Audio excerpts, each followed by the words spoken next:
Good morning, I'm Pat Wattam with the Pat Wattam team at Remix First.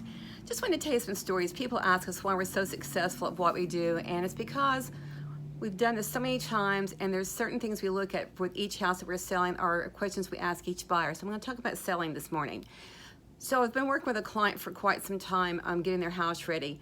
You know, when you've lived in your house 15, 20, 30 years, you probably haven't purged it like you do when you move. I can tell you that as a fact for myself.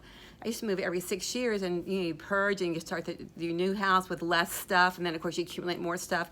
Now I've been in my house 20 years, and every time I go meet with a client who's been in their house this long, I'm going, oh, I should go home and purge my house now because there's just so much stuff. So the clients that take the time to let's look at the house like a buyer is going to look at it. I don't need to see all your really pretty stuff. I need it where the buyer can see the house. So when I work with a client that will do that, then it's easier to sell their house because the buyer can see themselves in it. I have some clients I worked with, I think it was about 6 months before we could put their house on the market. They would get a few things done, and then I'd come back over and take a look.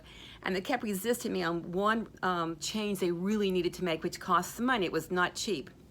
We got a couple of bids. We're finally able to get it done for over, I guess, around $12,000. But that's a lot of money, but I knew if we didn't address that item, the house would not sell.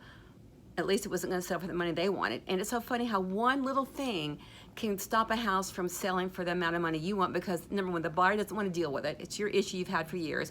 And number two, many times they don't have the cash to do it. And my clients go, well, where do I have the cash? Well, many times you can take, borrow against your house, HELOC, whatever, and then you'll just pay it back at closing. That's one of the easy ways to do it. So we were able to do that and had their house sold within a month. Now I have other clients, I hate to say it, but don't listen to me. They know more than I do. They've done this before, or their friends tell them whatever, or they're going to sell their house as is, but they still want the high price. I can sell your house as is and do nothing. It's going to be harder to find buyers who have the money to do the repairs. It'll be harder to find buyers in general unless they're a flipper, and then they're going to slash the price. A buyer always thinks it costs about 3 times more than it does to do something, and they're factoring in, the aggravation of it too. So those clients can sometimes be the ones that linger on the market for months and months and months. The other thing that I know from selling houses is that pricing is key. Now, people go, well, if I price it low enough, anybody will buy it. Well, that's kind of true, but if they don't find the house, how are they going to know that it's even there? So when I list homes that have expired, the first thing I look at really hard is price and condition, or price versus condition, because many times it's not the price so much that's the issue, it's the condition, but that reflects back into the price. Again, you can sell a house that has issues if you just really lower the number, and then you'll get a contractor or a flipper who'll come in and buy it, then they're going to make the money on it that you could make. I've helped clients make a decision to spend $20,000 on their house to make $40,000. I think that's not a bad use of your money.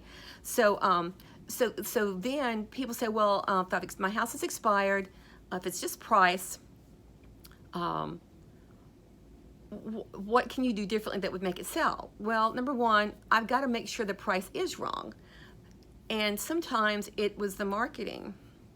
Like nobody could see the house. I saw one house the other day I just listed, and it's on the golf course. That was never mentioned in anything the other agent did. I mean, how can you miss that? That's really important to a lot of people. The house is sitting on the golf course. Very important thing.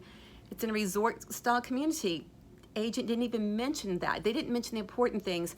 So we're going to give it a go with all of my ideas on how this house should have been marketed. And then if that doesn't work, I'll change the price. So that's how my mind works. I'm going to share some of those ideas with you because from doing it for all these years, I can tell you, condition and pricing and marketing, 3 key things to getting your house sold. And all that boils down to is picking the right agent who knows how to do all those things. And the agent who has your best interest at heart, and an agent who likes to win. So anyway, that's my Monday morning tips for you.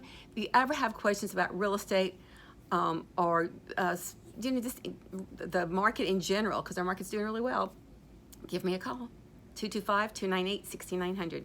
Y'all have a good day.